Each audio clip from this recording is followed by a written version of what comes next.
During an organ transplant, the donated organ may either be accepted or rejected by the patient's immune system. So how does the immune system make this decision? Let's find out. Welcome to BioWorld. Today I'm going to talk about subtopic 12.3, concept of self and non-self. This is from our STPM Semester 2 syllabus.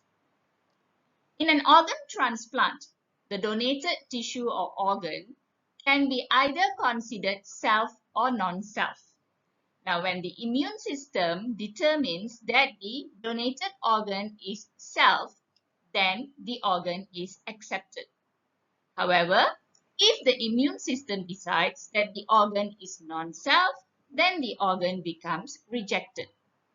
So how does the immune system differentiate between an organ that is self and an organ that is non-self? Let's find out. Now that decision is actually made by the lymphocytes. For example, here the B lymphocyte will synthesize antibodies. Now the role of the antibodies are to bind to the antigen and enable the antigens to be destroyed. Let's find out more about these antibodies. Antibodies have another name, immunoglobulin. The word globulin indicates that antibodies are globular proteins that can dissolve in our blood plasma. Now, drawing an antibody is quite simple because it looks like an alphabet Y. But it actually is made up of 4 polypeptide chains. On the outside, you have 2 identical light chains. And in the center, you have 2 identical heavy chains.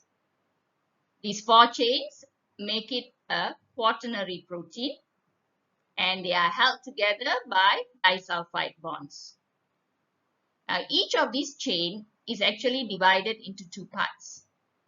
The bottom part is known as the constant region, where the sequence of amino acids here vary very little between the different types of antibodies. Now, the upper parts here are called the variable region. In this place, the amino acid sequence vary a lot between the different types of antibodies because they give specificity to the antibody when binding to the antigen. As mentioned earlier, the constant region is made up of a sequence of amino acid that varies very slightly between antibodies. However, it has been identified that there are actually 5 very distinct amino acid sequences. Therefore, they have classified antibodies into 5 classes of immunoglobulins, short form IG. The first is immunoglobulin A, which is a dimer protein made up of 2 antibodies held together by a disulfide bond. IgA is mostly found in our mucous membranes, saliva, tears, sweat, and even colostrum. Colostrum is the protein found in mother's milk. That is why infants that are breastfed have a higher immune system, since when they consume the colostrum, they also receive immunoglobulin A. The second class is immunoglobulin D. Now, this is the most important immunoglobulin when it comes to organ transplant because this immunoglobulin is found on the external membranes of the B lymphocytes and function as the antigen receptors. We'll talk more about IgD in the next slide. Let me continue by introducing the balanced 3 classes. The third one is immunoglobulin E.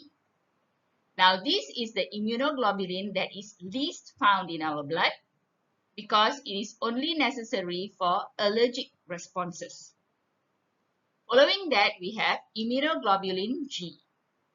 In contrast, this is the immunoglobulin that we have most of in our blood circulation. It is also the immunoglobulin that provides passive immunity to the fetus. because it crosses the placenta during pregnancy. Finally, we have a pentamere, that is 5 immunoglobulins attached by disulfide bonds, called immunoglobulin M. This immunoglobulin is the primary response upon infection, meaning that the moment we are infected, IgM is the first group of antibodies to attack the antigen. Now that I've introduced the constant region, let me move on to the variable region. When antigens are moving in our blood circulatory system, it is the antibodies that will capture them using the variable regions, since this is the antigen binding site. So once the antibodies trap these antigens, they help in the destruction of these antigens. Now enough about antibodies. Let's return to our main topic of discussion here today, that is the concept of self and non-self.